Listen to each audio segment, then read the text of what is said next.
நம்மை காத்து இந்த நேரத்திலும் அவரை துதிக்கும்படியான கிருபைகளை தந்து அவரோடு கூட நம்மை ஆராதிக்க செய்திருக்கிறார். அவரை தேடி வர செய்திருக்கிறார். அவருடைய கிருபையை நினைத்து நாம் பாடி அவருடைய நாமத்தை நாம் மகிமைப்படுத்துவோம். கர்த்தர் நம்மை ஆசீர்வதிப்பாராக. பரம அழைப்பின் பந்தய பொருளுக்காய் நான் லக்கை நோக்கி ஓடுகிறேன். பரம அழைப்பின் பந்தய பொருளுக்காய் நான் லக்கை நோக்கி ஓடுகிறேன். ஓடுகிறேன், நான் ஓடுகிறேன், என் இயேசுவுக்காய் நான் ஓடுகிறேன். ஓடுகிறேன், நான் ஓடுகிறேன், என் இயேசுவுக்காய் நான் ஓடுகிறேன். ஓடுகிறேன், நான் ஓடுகிறேன், என் இயேசுவுக்காய் நான் ஓடுகிறேன். பரம அழைப்பின் பந்தய பொருளுக்காய் நான் லக்கை நோக்கி ஓடுகிறேன். பரம அழைப்பின் பந்தய பொருளுக்காய் நான் லக்கை நோக்கி ஓடுகிறேன்.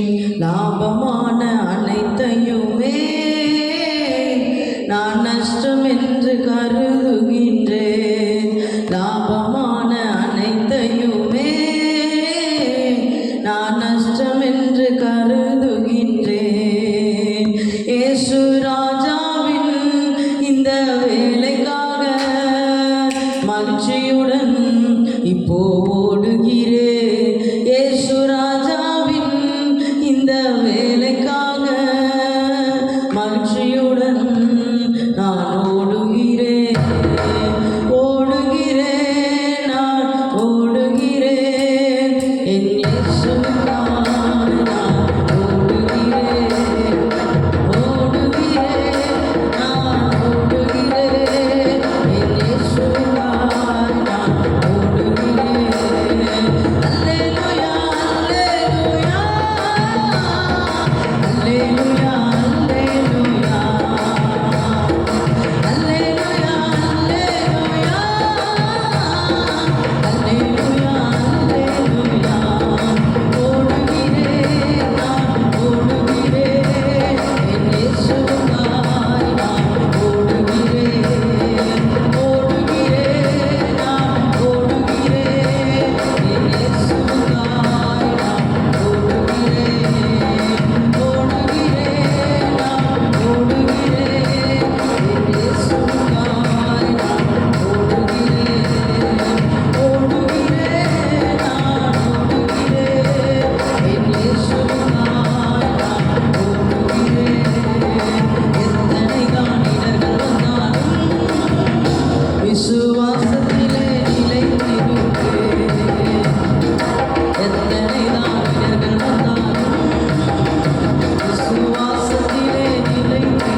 ஆவியானவர் எங்களுக்கு உதவி செய்யுங்க.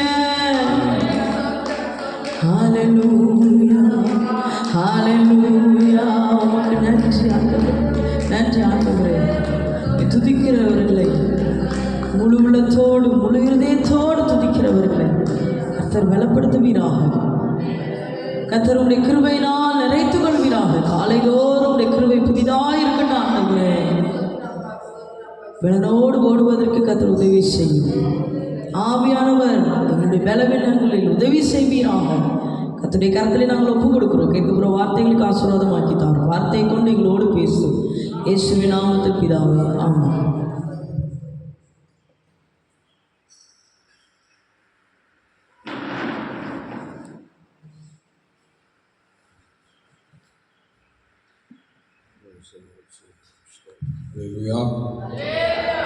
ஹல்லேலூயா, ஹல்லேலூயா.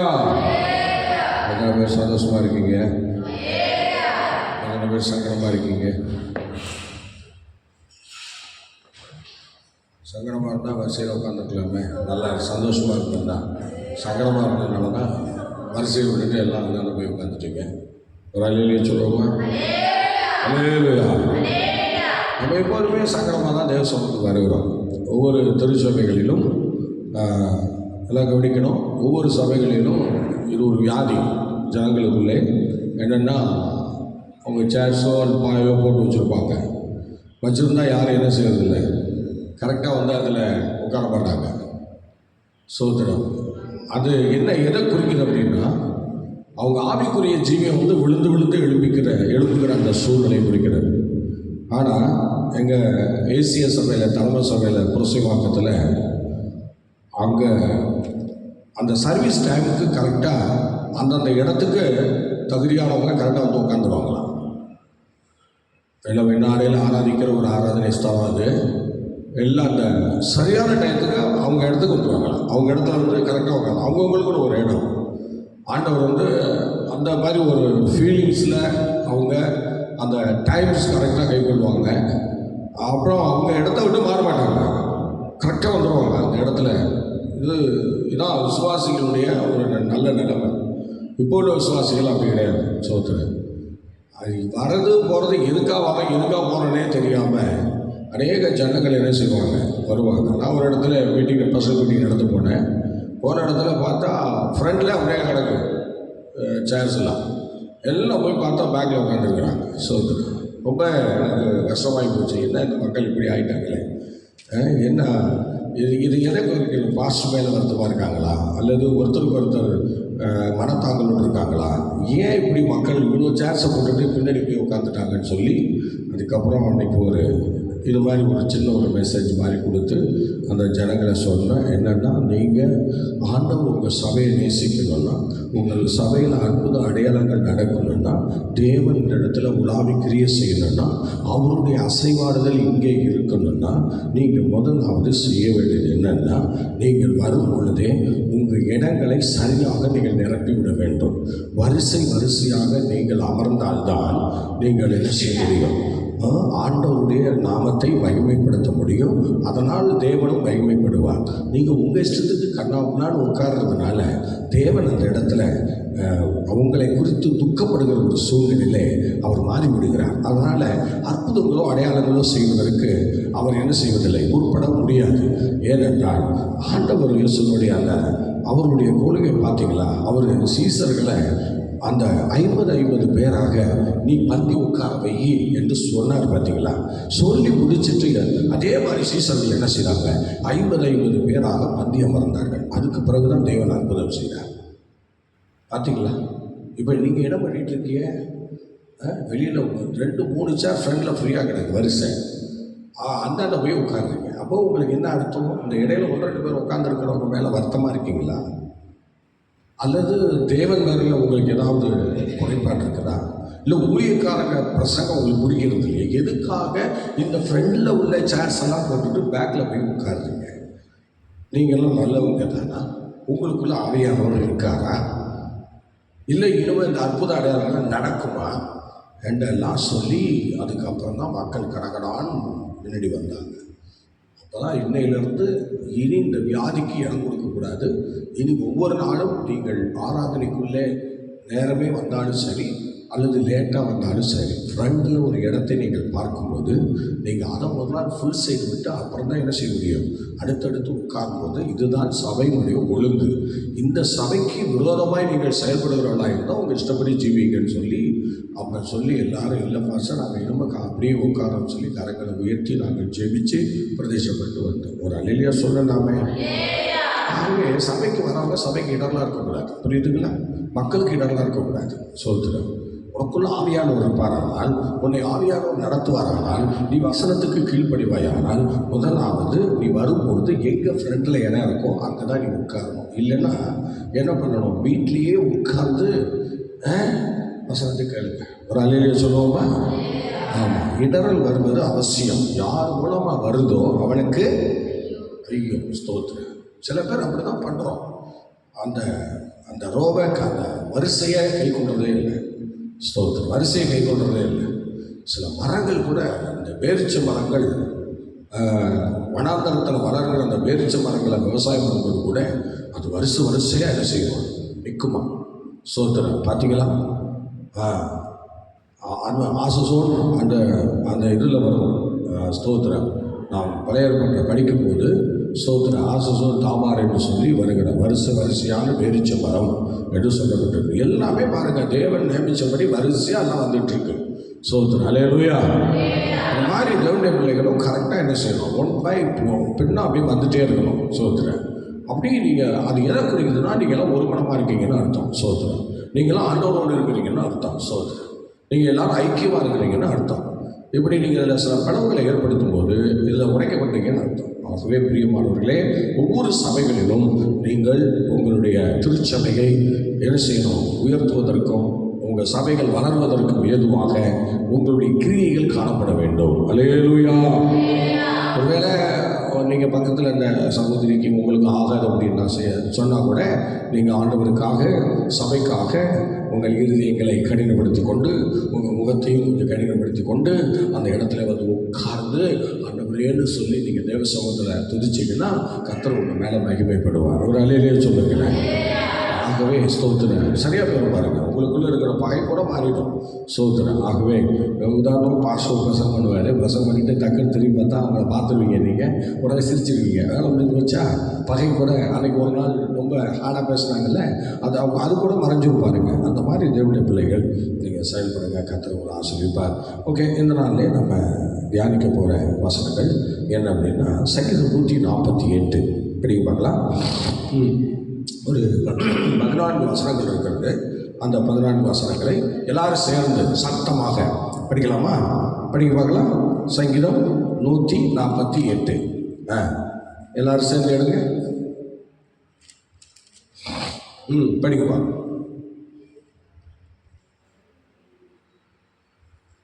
சங்கீதம் 148 எல்லாம் சேர்ந்து படிங்க.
அல்லேலூயா, அல்லேலூயா.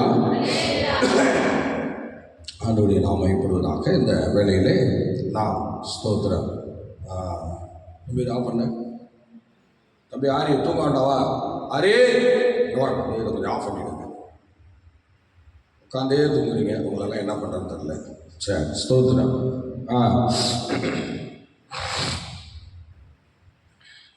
பாருங்க, இந்த வசனங்களை நாம் பார்க்கும்போது இந்த சங்கீதத்தை எழுதியவர் யார் அப்படின்னு பார்க்கும்போது 148வது சங்கீதம். இதை எழுதியவர் யாசர் குழுவினர். யாசர் குழுவினர் என்று சொல்லுகிற லேவியர் ஒரு ஜெப குழுவினர் தான் அதை எழுதியிருக்கிறாங்க. ஆகவே அந்த யாசர் குழுவினர் எழுதின சங்கீதம் தான் இந்த 148. இது எந்த காலத்தில் எழுதினாங்க அப்படின்னு சொன்னால், சிறையிருப்பிலிருந்து வந்த பிறகு அவர்கள் கட்டின ஆலயம், அந்த ஆலயத்தை கட்டி அந்த ஆலயத்திலே தொழுகை நடக்கும்போது, ஆராதனை நடக்கும்போது பாடப்பட்ட சங்கீதம் தான் இந்த சங்கீதம். சோதரம் பார்த்தீங்களா? இது அந்த புதிய ஆலயத்தில் கவனிங்க, புதிய ஆலயத்தில் அந்த புதிய ஆலயம் கட்டி அதில் பாடப்பட்ட ஒரு பாட்டு தான் இந்த 148வது சங்கீதம். அந்த நாட்களில் அந்த ஆலயம் உருவாவதற்கு, அந்த டெடிகேஷன் பண்ணுவதற்கு முன்பதாக இஸ்ரவேலர்களுக்குள்ளே ஒரு விதமான சூழ்நிலைகள் அங்கே இருந்தது. அந்த சூழ்நிலை முன்னிட்டு தான் இந்த சங்கீதம் எழுதப்பட்டிருக்கிறது. சார், இப்போ முதலாவது இந்த காரியங்களை நம்ம பார்க்கலாம். இந்த துதி என்ற வார்த்தை அந்த சங்கீதம் 14 வசனங்களில் 12 முறை அங்கே சொல்லப்பட்டிருக்கிறது. துதி சொல்ல பார்க்கலாம், எத்தனை முறை சொல்லப்பட்டிருக்கிறது? நான் கேட்கும்போது எல்லாரும் வாயை திறக்கணும். வாயில் ஆண்டவர் ஆசீர்வாதத்தை கொடுத்துருக்கிற, காலமே தூங்கிட்டு இருக்கக்கூடாது. எல்லாரும் வசனத்தை நல்லா கவனிக்கணும். சொல்லுங்க பார்க்கலாம், நல்லா கவனிக்கணும். இப்போ சொல்ல பார்க்கலாம், துதி என்று அந்த 14 வசனங்களில் எத்தனை முறை சொல்லப்பட்டிருக்கிறது? நீங்கள் சொல்கிறது எல்லாரும் காதல் விடணும். கொஞ்சம் சத்தமாக சொல்லுங்க பார்க்கலாம். இது ராத்திரி எதுவும் சாப்பிடலையோ? ஸ்தோத்திரம், அல்லேலூயா.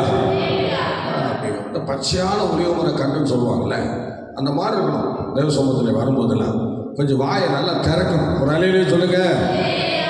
அப்போ பாருங்க, ஒரு 12 முறை துதி துதி துதி என்கிற அந்த வார்த்தையானது அந்த சங்கீதத்திலே சொல்லப்பட்டிருக்கிறது 14 வசனங்களிலே. அல்லேலூயா, அல்லேலூயா. அப்புறம் நீங்கள் பார்த்தீங்கன்னா இரண்டாவதாக இன்னொரு காரியத்தை சொல்லும்போது என்னென்னா, இந்த சங்கீத துவக்கத்திலையும் பாருங்களேன் அல்லேலூயான்னு சொல்லியிருப்பாங்க. அப்புறம் அந்த முடிவிலையும் பாருங்களேன் அல்லேலூயான்னு சொல்லியிருப்பாங்க. துவக்க வசனம் படிக்க பார்க்கலாம். துவக்கத்தை படி பார்த்தீங்களா? அல்லேலூயா வானங்களே உள்ளவைகளே. இப்போ அடுத்த லாஸ்ட் வாசிங்க. அவர் தம்முடைய பரிசுத்தவான்கள் யாவருக்கும் தம்மை சேர்ந்த ஜனமாக இஸ்ரவேல் புத்திரருக்கும் கொண்டாட்டமாக தம்முடைய ஜனத்திற்கு ஒரு கொம்பை ஆயத்தப்படுத்தினார். அல்லேலூயா. ஆரம்பமும் அல்லேலூயா சொல்லுங்க, முடிவும் அல்லேலூயா. சோதரன், ஒரு தேவ பிள்ளைங்க, ஒரு ஆவிக்குரிய பிள்ளை ஒரு காரியத்தை துவங்கினா ஒரு ஜெபிச்சு செய்யணும், ஜெபிச்சு முடிக்கணும். இதுதான் உண்மையான ஒரு தேவ பிள்ளைகளுடைய முறை. ஆனால் இதை நிறைய பேர் என்ன செய்யறதில்லை. நான் நிறைய பேர் வாட்ச் பண்ணுவேன். எப்படின்னா, இவங்க என்ன பண்ணுறாங்க, ஏது பண்ணுறாங்க, எப்படி செய்கிறாங்க அப்படின்னு. இப்போ காலையில் சில பேர் எதிர்பார்க்க பாருங்க, 6 மணி நேரம் எதிர்த்து ஓடிவாங்க. ஒரு நன்றியோ ஒரு தேங்க்ஸோ கர்த்தர் சமூகத்தில் ஒரு ஜெபமோ ஒன்றும் இருக்காது. அப்படியே டக்குன்னு எழுப்பி அப்படியே கிளம்பிடுவாங்க. அப்புறம் இரவு வரும்போது பார்த்தீங்கன்னா அப்படியே போச்சுப்படுத்துவாங்க. எப்படிங்க? போச்சுப்படுத்துவாங்க. ஆமாம், பெருசாக ஒரு ஜபமாக சொல்லிவிட்டு ஒரு நன்றி சொல்லிவிட்டு ஆண்டவரே நான் கருவை காத்தினேன் அதெல்லாம் கிடையாது. அப்படியே டக்குன்னு ஆட்டு மாடு மாதிரி தான். சோதரன், இந்த மிருக ஜீவன்களை போலவே சில மனிதர்கள் இன்றைக்கும் வாழ்ந்து கொண்டிருக்கிறார்கள். யார்? தேவ ஜனங்கள், தேவ பிள்ளைகள் இன்றைக்கி அப்படி வாழ்கிறாங்க. ஒரு தேங்க்ஸ் கிடையாது. பகலெல்லாம் என்னை பாதுகாத்தாரேன்னு சொல்லி ஒரு தேங்க்ஸ் கிடையாது. இரவெல்லாம் என்னை பாதுகாத்தாரேன்னு சொல்லி ஒரு தேங்க்ஸ் கிடையாது. அல்லேலூயா. ஆமாம், துவக்கமும் கிடையாது, முடிவும் கிடையாது. சோதரன். அப்புறம் சிலர் இன்னும் வாட்ச் பண்ணுவேன். என்னன்னா, ஏதாவது ஜனங்கள் வெளியே போகும்போது, ஒரு முக்கியமான காரியத்துக்கு போகும்போது ஒரு ஜபமும் பண்ணிட்டு போகிறாங்களான்னு பார்த்தா அதான் கிடையாது. ஜபமாகுது அப்படின்னு சொல்லி அவங்க பாட்டு போவாங்க. அவங்க பாட்டை காரை ஸ்டார்ட் பண்ணுவாங்க, அவங்கள்ட்ட போயிட்டே இருப்பாங்க. அவங்க பாட்டை பைக்கை ஸ்டார்ட் பண்ணுவாங்க, அவங்கள்ட்ட போயிட்டே இருப்பாங்க. அதே மாதிரி வரும்போது பார்த்தீங்கன்னா ஆடு மாடு மாதிரி உள்ள வந்துடுவாங்க. ஒன்றும் கிடையாது. துவக்கமும் துணி கிடையாது, முடிவும் துணி கிடையாது. இதெல்லாம் என்ன எதில் சேர்த்தினே தெரில. சில ஊழியக்காரங்க ரொம்ப வளர்ந்துருவாங்க. பார்த்தீங்களா? வளர்ந்துருவாங்க. அதெல்லாம் அப்படிலாம் ஜோம் பண்ண மாட்டாங்க. ஊருக்கெல்லாம் தட்டுறாங்க, எல்லாம் ஜோம் பண்ணிட்டு வெளியே போ, ஜோம் பண்ணிட்டு உள்ள வாப்பாங்க. ஆனால் அவங்க என்ன செய்ய மாட்டாங்க? அது செய்ய மாட்டாங்க. அவங்க மேலே ஜெபம் பண்ண மாட்டாங்க, அவங்க ஜெபம் மட்டும் படுக்க மாட்டாங்க. இதெல்லாம் தான் பழங்காலத்து ஊழியக்காரர்கள் தான் அப்படி செய்வாங்க. அவங்களாம் ஜெபிக்காமல் படுத்ததே இல்லை. சோத்திரம். சாது சுந்தர் சிங் பாருங்கள், ஒரு மலை காட்டுக்குள்ளே போய் அவர் என்ன செய்கிறாரு, ஒரு மரத்து ஓரத்தில் போய் படுத்தார். படுக்கும்போது ஒரு ஆண்டவரே நான் படுக்கிறேன், நான் ஆசீர்வதிங்க அப்படின்னு சொல்லி ரொம்ப டயர்டாக இருக்கேன், என்னால் இதுக்கு மேலே நடக்க முடியாது, இவரே இருட்டாக இருக்கேன், ஆனால் நான் இங்கேயே படுக்கிறேன், இந்த மரத்து வேரில் அப்படியே படுக்கிறேன்னு சொல்லிட்டு படுத்துட்டேன். ஆனால் பாருங்கள், அந்த மரத்து வேரில் தலையை வச்சு ஒரு படுத்தார். காலையில் எழுந்திரிச்சு பார்த்தா அது மரத்து வேர் இல்லை, அது மலைப்பாம்பு மேலே தான் அவர் படுத்திருக்கிறார் தலையை வச்சு. ஆனால் பாருங்கள், இவர் ஜெபம் பண்ணிட்டு படுத்ததுனால இது என்னாச்சுன்னா அந்த மலைப்பாம்பு இவர் எழும்பும் வரை அந்த இடத்த விட்டு இதை அசையவே இல்லை.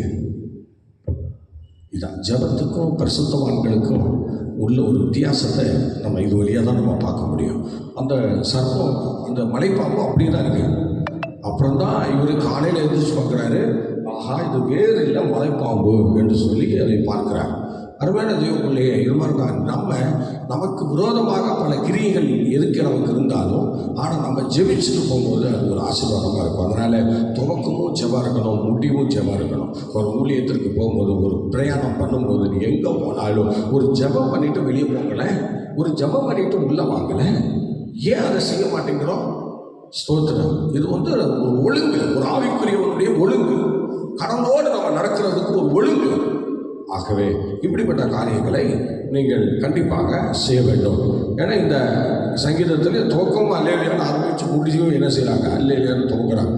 இந்த மாதிரி ஸ்தோத்திரம் ஒரு காரியத்தை செய்யும்போது அதை நம்ம ரொம்ப மகிமையாக செய்யணும். சார் இப்போ நீங்கள் இந்த 1-6 வசனங்கள் ஸ்தோத்திரம் அல்லேலூயா, 1-6 வசனங்களை பார்த்தீங்கன்னா வனாந்தரத்தில் படைக்கப்பட்டவைகள். ஸ்தோத்திரம். பாருங்கள், வானத்தில் படைக்கப்பட்டவைகள். நல்லா கவனிக்கணும். 1-6 வசனங்களை என்ன செய்யணும் அப்படின்னா, வானத்தில் படைக்கப்பட்டவைகளை என்ன செய்யலாம், துதிக்கலாம். அந்த 1-இருந்து கவனிங்க, 1-6 வசனங்கள் வரை நீங்கள் படிச்சிங்கன்னா வானத்தில் படைக்கப்பட்ட அந்த படைப்புகளை துதிக்க சொல்கிறேன். நெக்ஸ்ட் அடுத்தது பார்த்தீங்கன்னா ஸ்தோத்திரம் 7-இருந்து ஸ்தோத்திரம் பாருங்கள் 11 வரைக்கும், 7-இருந்து 12 வரைக்கும் பார்த்தீங்கன்னா பூமியில் உள்ளவைகளை படைத்து அதை துதிக்க செய்கிறார். அடுத்த 13-14 பார்த்தீங்கன்னா முடிவுரை செய்து அந்த சங்கீதத்தை முடிக்கப்படுறாங்க. ஸ்தோத்திரம். அந்த யாசர் குழுவினர் சொல்லுகிறவர்கள் அதை அப்படி முடிக்கிறாங்க. உங்களுக்கு தெரியும் யாசர் குழுவினர்னா நம்ம ஏற்கனவே நிறைய விஷயங்கள் பார்த்துருக்கிறோம்.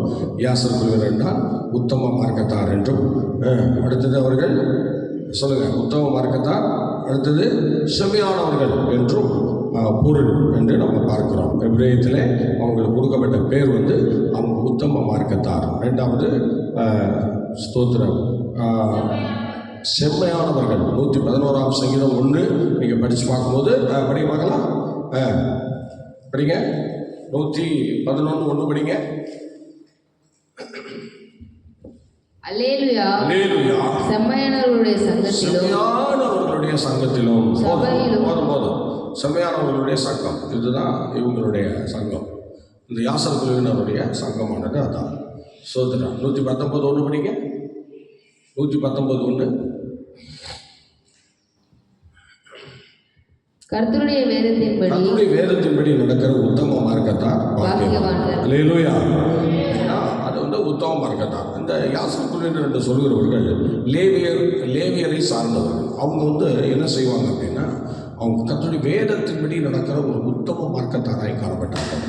அவங்க குழுவில் ஆண்டவர் ஸ்தோத்திர தாவீது கூட கலந்து கொண்டு அந்த ஸ்தோத்திர என் கால் செம்மையான இடத்தில் நிற்கிறதுன்னு சொல்லுவார் பார்த்தீங்களா, அந்த வசனம் இந்த செம்மையானவர்களுடைய கூடாரத்தில் அந்த ஸ்தலத்திலே துதிக்கிற இடத்துல தாவீதும் போய் அந்த கூட்டங்களிலே கலந்து கொள்வார். என் கால் செம்மையான இடத்தில் நிற்கிறது என்று சங்கீதக்காரனாகிய தாவீது சொல்வார். இப்படி யாசர் குழுவினர் வேதாமத்தில் ஒரு முக்கியமான குழுவினராக காணப்படுகிறாங்க. சோதரர். இது எபிரேயத்தில் இந்த புஸ்தகமானது யாசர் எழுதின புஸ்தகங்கள், இந்த சங்கீதங்கள் ரொம்ப ஆழமாக அதிகமாகவும் அது காணப்படுகிறது.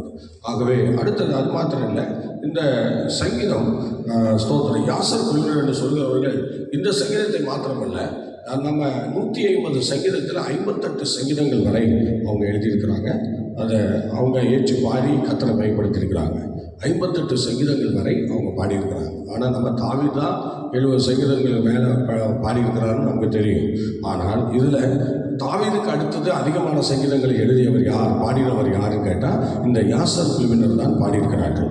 அப்படி யாசர் குழுவினர் ரொம்ப ஆழமான சத்தியங்களை உடையவர்களாகவும் நல்ல தேவனோடு ஒரு நல்ல உறவை வைத்து கொண்டவர்களாகவும் ஆண்டவருக்கென்று ஒரு பக்தி வைராக்கியமாக வாழ்ந்தவர்களாகவும் காணப்படுகிறார்கள். அதனால தான் ஸ்தோத்திரம் அப்படிப்பட்ட அந்த படைப்புகளை எல்லாம் சொல்லி கர்த்தரை மையப்படுத்துகிறாங்க. அவங்க துதிக்கிற ஒரு அனுபவம் பாருங்கள், எப்போதுமே அவங்களுக்கு இருக்கும். அவங்க எழுதப்பட்ட சங்கீதங்கள் எல்லாம் ஒரு துதியின் அனுபவம் அப்படி இருக்கும், கொஞ்சம் கொஞ்சம் அப்படி சார்ந்து இருக்கும். துதிக்கிற அந்த அனுபவம் இல்லாமல் அப்படி இருக்காது. சரி, இப்படி சூழ்நிலை காணப்படுகிறது.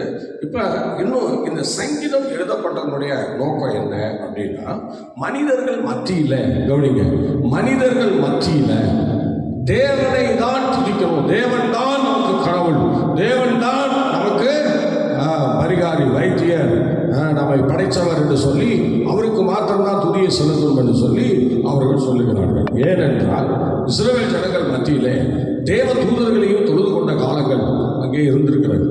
இஸ்ரவேல் ஜனங்கள் தேவனை மாத்திரம் தொழுது கொள்ளவில்லை, தேவனை மாத்திரம் பயன்படுத்தவில்லை, தேவ தூதர்களையும் ஆராதனை பண்ணியிருக்கிறாங்க.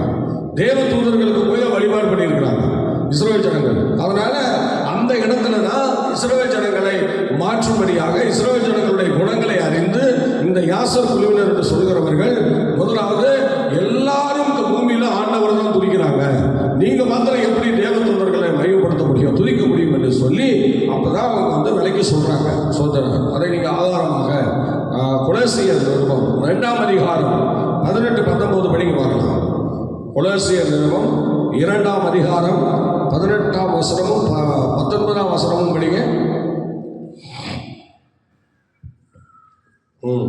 படிங்கள், சீக்கிரம் படிங்க.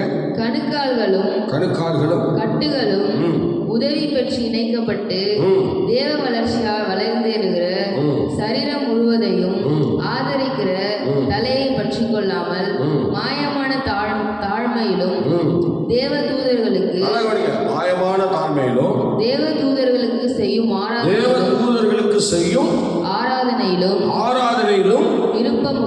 விருப்பமுற்று காணத்தகாதவைகளிலே துணிவாய் நுழைந்து தன் மாம்ச சிந்தையினாலே வீணாய் இருமாப்பு கொண்டிருக்கிற எவனும் உங்கள் பந்தய பொருளை நீங்கள் இழந்து போகும்படிக்கு உங்களை வஞ்சியாதிருப்பார்கள். முழுசா படிங்க. அந்த வசனம் வாயில இருந்து முழுசா எங்களுக்கு வந்து சேரல. எவனும் உங்கள் பந்தய பொருளை நீங்கள் இழந்து போகும்படி உங்களை வஞ்சியாதிருக்க பாருங்கள். அல்லேலூயா. வசனத்தெல்லாம் முழுங்கக்கூடாது. என்ன ஒரு எழுத்து விடாமல் கரெக்டாக சொல்லணும். எத்தனையோ முறை சொல்லியிருக்கேன், மனம் திரும்புங்க. அல்லேலூயா. சரி பாருங்க, இந்த தேவ தூதர்கள் அன்னைக்கு வந்து தேவனை ஜனங்கள் வந்து தேவனை விட்டுட்டு தேவ தூதர்களுக்கு செய்கிற ஒரு ஆராதனை. சோத்திரம் தான் மாயமான தாழ்மை. சோத்திரம் அப்படி ஒரு சூழ்நிலையில் அவங்க வந்து அந்த காரியத்தை செய்கிறாங்க. இந்த வசனத்தை திரும்ப படிங்களேன், அது எப்படி செய்கிறாங்க பாருங்க. 19ஆம் வசனம் திரும்ப படிங்க. மாயமான தாழ்மையிலும். நீங்கள் வசனம் வாசிச்சா கரெக்டாக வாசிங்க, உங்கள் வாசிக்கிறது என்னாலே புரிஞ்சிக்க முடியல. ஸ்தோத்திரம். மாயமான தாழ்மையிலும் தேவ தூதர்களுக்கு செய்யும், நல்லா கவனிங்க, தேவ தூதர்களுக்கு செய்யும் ஆராதனையிலும் விருப்பம், தேவ தூதர்களுக்கும் செய்யும் ஆராதனையில் விருப்பமுற்று. அப்போ ஜனங்கள் வந்து தேவ தூதர்களுக்கு ஆராதனை செஞ்சிருக்கிறாங்க. அடுத்தது காண தகாதவைகளே துணிவாய் நுழைந்து. இல்லைங்கப்பா, சரியா வாசிக்க மாட்டீங்க. இந்த வாசிக்கிற ஜென்மங்கள்லாம் பின்னாடி உட்காந்துக்கிட்டு என்ன பண்றீங்களோ. காணாதவைகளே துணிவாய் நுழைந்து நல்லா கவனிங்க. ஏன் உங்களுக்கு அந்த எழுத்துலாம் வராதா? அல்லேலூயா. ஸ்தோத்திரம். எல்லாம் காலேஜ் போய் என்னத்த பண்றீங்களோ தெரியல, காலேஜில் எப்படி தான் உங்களை வச்சு சமாளிக்கிறாங்களோ தெரியல, பாவம். படிங்க. காணாதவைகளிலே துணிவாய் நுழைந்து தன் மாம்ச சிந்தையினாலே. அதையும் மாற்றிட்டாங்க. நீங்கள் ஸ்டாப் பண்ணுங்க. நீங்கள் படித்தது போதும், நானே படிச்சுக்கிறேன். ஸ்தோத்திரம். இவ்வளோ அருமையாக படிச்சிங்க. ஒரு வசனத்துக்கு இவ்வளோ நேரம் ஆச்சுன்னா நான் என்ன பண்ணுறது? எவ்வளோ நேரம் ஆக்குறது? அல்லேலூயா. ஒரு வசனத்தை வாசிக்க உங்களால் முடியலன்னா நீங்கள் என்ன வளர்ச்சி உங்களுக்குள்ள? ஏம்மா ஸ்தோத்திரம், இப்படியா வாசிப்பாங்க? இத்தனை பேர் கேட்குறாங்களே, அந்த அறிவு இல்லை. அல்லேலூயா. பாருங்கள் 2:19 எவ்வளோ தெளிவாக சொல்லியிருக்காரு பாருங்க. நானே உங்களுக்காக வாசிக்கிறேன். ஸ்தோத்திரம். மாயமான தாழ்மையிலும் தேவ தூதர்களுக்கு செய்யும் ஆராதனையிலும் விருப்பம் உற்று, பார்த்தீங்களா, காணாதவைகளினாலே, எப்படிங்க? காணாதவைகளினாலே துணிவாய் நுழைந்து, எது காணாத சூழ்நிலையில் துணிவாக அந்த இடத்துல வந்து என்ன செய்கிறாங்க? அவங்க நுழைந்து தன் மாம்ச சிந்தையினாலே வீணாய் இருமாப்பு கொண்டிருக்கிற, உங்களை மாதிரி வசனம் வாசிக்காம, அல்லேலூயா, வாசிக்க வேண்டிய நேரத்தில் நீ வாசிக்காம இருமாப்பு கொண்டு இருக்கிறீங்கள, அந்த மாதிரி ஒரு அபிஷேகம். இருமாப்பு கொண்டு பாருங்க, எவ்வளோ ஒரு மைமையாக சொல்லியிருக்கு பாருங்க. ஸ்தோத்திரம். நீங்கள் இருமாப்பு கொண்டிருக்கிற எவனும் உங்கள் பந்தய பொருளை நீங்கள் இழந்து போகாதபடிக்கு உங்களை வஞ்சியார் இருக்கும்படி பாருங்கன்னு சொல்ல. நீங்கள் வஞ்சியார் இருக்கும்படி பாருங்க. ஸ்தோத்திரம். நீங்கள் நிறைய வஞ்சிக்கப்பட்டு போயிட்டாங்க. தெய்வ தூதர்களுக்கு செய்ய அந்த ஆராதனையில் அந்த இஸ்ரவேல் ஜனங்கள் ரொம்ப வஞ்சிக்கப்பட்டு போயிட்டாங்க. நிறைய பேர் அப்படி இருந்திருக்கிறாங்க. இன்னும் இஸ்ரவேல் ஜனங்கள் பார்த்தீங்கன்னா அந்த உடன்படிக்கை பெட்டியை வச்சு கொஞ்சம் பேர் ஆராதனை பண்ணாங்களாம். உடன்படிக்கை பெட்டி இருக்குல்ல, அதை வந்து வச்சு அவங்க ஆராதனை பண்ணியிருக்காங்க. ஒவ்வொரு வீட்லேயும் உடன்படிக்கை பெட்டி செய்வாங்களாம். செஞ்சு அதை வச்சு அதுதான் அவங்களுக்கு ஆராதனை. இஸ்ரவேல் ஜனங்கள் என்னென்ன பண்ணியிருக்காங்கன்றீங்க? தேவன் ஏன் கோவப்பட்டு இஸ்ரவேல் ஜனங்களை இவ்வளோ சோதனைக்குள்ளாக்குறாருன்னா, அவங்க பண்ண அநியாயங்களாம் பயங்கரம். சோதனை நிறைய பண்ணிட்டாங்க. ஆண்டவரை நிறைய இடங்களை காயப்படுத்திட்டாங்க. சில நேரங்களில் நீங்கள் உங்களை மாதிரி ஆண்டவரை காயப்படுத்திட்டாங்க. நம்ம அடிக்கடி படுத்துகிறோம்ல, அது மாதிரி அவங்களையும் அப்படி தான் படுத்திருக்கிறாங்க. ரொம்ப காயப்படுத்திட்டாங்க. சோதனை ஆண்டவர் ரொம்ப வேதனைப்பட்டார். அப்புறம் தீவார்த்தனை பண்ணுறேன், அது ஒரு ஆராதனை. இந்த மாதிரி விக்கிரக சம்பந்தப்பட்ட ஆராதனைக்குள்ளே நிறைய நுழைஞ்சிட்டாங்க. அந்த மாதிரி இப்போ அதனால தான் இந்த யாசர் குழுவினர் இந்த மனசில் வச்சு இந்த சங்கீதங்களை வந்து பாடி தெரிவிக்கிறாங்க. நீங்கள் வந்து தேவ தூதர்களுக்கு நீங்கள் ஆராதனை செய்யக்கூடாது, தேவனுக்கெல்லாம் ஆராதனை செய்யணும்னு சொல்லிட்டு வரிசையாக அந்த வசனங்களில் பாருங்கள். முதல் வசனம் படிக்க பார்க்கலாம். முதல் வசனம் படிங்க. அல்லேலூயா, அல்லேலூயா. வானங்களில் உள்ளவைகளே கர்த்தரை துதியுங்கள். அந்த வானங்களில் உள்ளவைகளை 6 வசனங்களை கொண்டு எல்லாரும் துதிக்க சொல்றாங்க. வானத்தில் படைக்கப்பட்ட அத்தனையும் நீங்க கர்த்தரை துதிங்கன்னு சொல்றாங்க. அல்லேலூயா. சத்தமா சொல்லுங்களேன். அல்லேலூயா. அடுத்து பார்த்தீங்கன்னா 7-11 வசனம் 12 வசனம் என்ன சொல்றாங்க? பூமியில் உள்ளவைகள் எல்லாம் துதிக்க சொல்றாங்க. இந்த மாதிரி பூமி உள்ளவெல்லாம் துதி அப்படின்னு சொல்றாங்க. அல்லேலூயா. அடுத்தது 13-12 ஒரு முடிவுரை மாதிரி சொல்றாங்க. அப்ப என்ன சொல்றாங்க அப்படின்னா, சூரிய சந்திரனே அப்படின்னு சொல்றாங்க. அப்போ வந்து அது கொடுக்குற அந்த பிரகாசம் தேவனுடைய சித்தத்தை செய்கிறது. தேவனுடைய சித்தத்தை அது வெளிப்படுத்துகிறது. ஏன்னா அது படைச்ச நோக்கமே நீ பிரகாசிக்கணும். சூரியனுக்கு சொன்னார், நீ வந்து ஜனங்களுக்கு பிரகாசமாக இருக்கணும்னு சொல்லி செஞ்சாரு. அதனால் அது அப்படியே பிரகாசத்தை ஜனங்களுக்கு கொடுத்து கொண்டே இருக்கிறது. ஆகவே அது தேவ சித்தம் செய்கிறது. அது தேவனை துதிக்கிறது. சந்திரனும் அதே மாதிரி இரவில் தன்னுடைய பிரயாசத்தை, தன்னுடைய வெளிச்சத்தை எல்லாருக்கும் கொடுத்து அதுவும் தேவனுடைய சித்தத்தை வெளிப்படுத்துகிறது. தேவனை துதிக்கிறது. பார்த்தீங்களா? அவங்கவுங்க ஆண்டவருடைய விருப்பத்தை செய்கிற அந்த அனுபவம் இருக்குது. பார்த்தீங்களா? அதுதான் கர்த்தரை துதிக்கிறது. இப்போ சூரியன் துதிக்கிறது, சந்திரன் துதிக்கிறது, அப்புறம் வானத்தில் படைக்கப்பட்ட பூமியில் படைக்கப்பட்டவைகள் பறவைகள் எல்லாம் கர்த்தரை துதிக்கிறது. சொல்லுங்க, கர்த்தரை எல்லாம் துதிக்கிறது. பாருங்கள், சூரியன் சந்திரன். அடுத்து பாருங்க, பூமியின் மேலுள்ள வசனம் 7 வசனம் படிங்க. 7 வசனம் படிங்க. பூமியில் உள்ளவைகளே கர்த்தரை துதியுங்கள். மச்சங்கள் பூமியில் தண்ணீரில் இருக்கிற எல்லாம் கர்த்தரை துதிக்கணும்.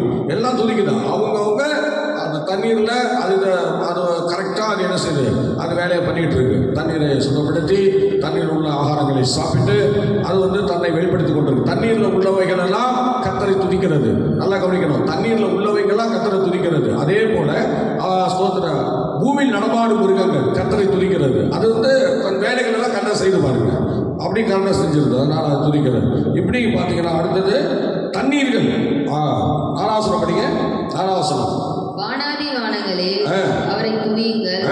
ஆகாய மண்டலத்தின் மேலுள்ள தண்ணீர்களே அவரை துதியுங்கள். ஏன்னா அந்த தண்ணீர் வந்து அது எதுக்காக தண்ணீர் படைக்கப்படுகிறதுனா, தண்ணீர் வந்து எல்லாருடைய தாகத்தையும் தீர்க்கணும்.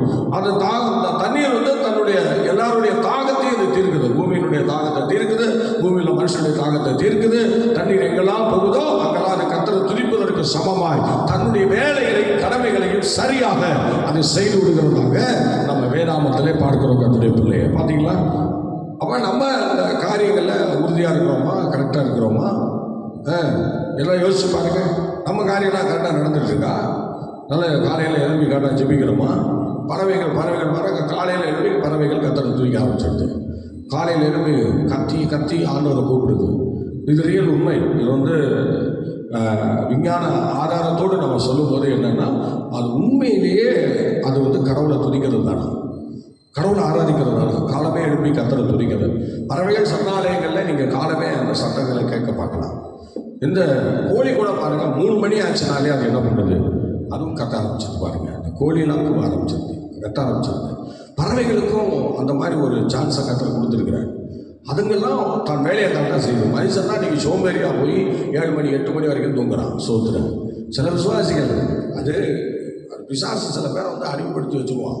அதுலேருந்து வெளியே வர முடியாது. நீங்கள் இப்போ சும்மா சொல்லலாம்ல, அது அப்படி இது அப்படி 4 வேலை செஞ்சு அப்படிலாம் கிடையாதுங்க. எப்போதுமே அவங்க ரெகுலராக அப்படி தான் இருப்பாங்க. அவங்கள மீட்கவும் முடியாது. ஆண்டவர் இதை இறங்கி அந்த 38 வருஷம் படுத்து கிடந்தான் பார்த்தீங்களா, அந்த திமிர்வாதக்காரன் சோதரன். அதான் அந்த திமிர்வாதம் தான் சில பேருக்கு இருக்கும். அது 38 வருஷம் ஆகும், 40 வருஷம் ஆகும், 50 வருஷம் ஆகும். சோதரன் ஒன்றும் எழுப்பாரு. ஆனால் ஆண்டவர் ஒரு காலம் குறிப்பிட்டு வச்சுருப்பார். அந்த நாளில் தான் எப்படி 38 வருஷம் கழிச்சு எழுப்புறது போல அந்த குறிப்பிட்ட வருஷங்கள் கழிச்சு தான் சில பேர் எழுப்புவாங்க. அந்த மாதிரி எழுப்பி வந்து கர்த்தரை ஆராதிக்கிறதுக்கு முற்படுவார்கள். அல்லேலூயா.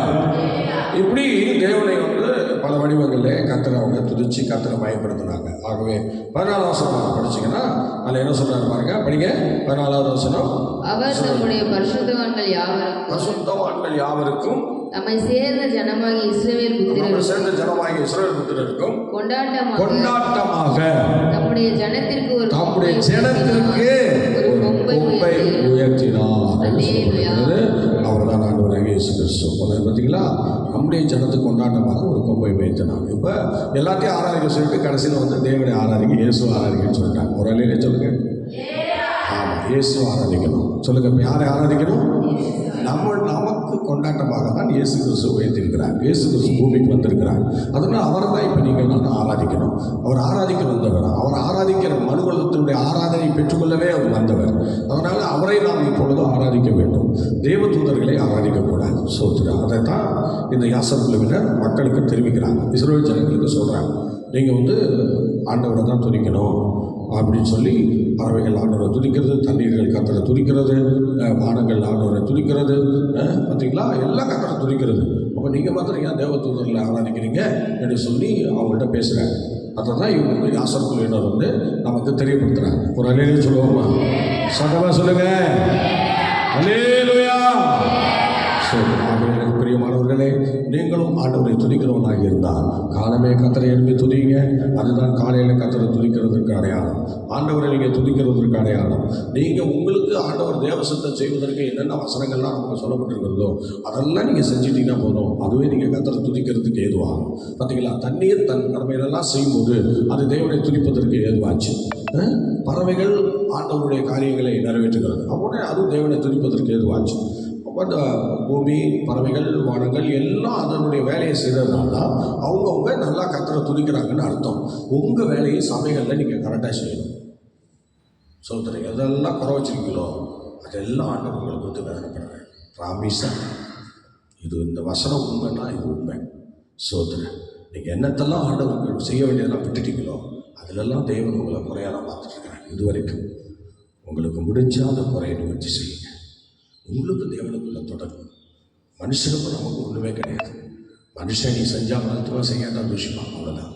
ஆனால் கர்த்தர் எப்போதும் அந்த சூரியனை போல உன்னை பார்க்கிறார், சந்திரனை போல உன்னை பார்க்கிறார், அந்த வானங்களை போல உன்னை பார்க்கிறார், அந்த மேக மண்டலங்களில் உள்ள தண்ணீர்களை போல உன்னை பார்க்கிறார்.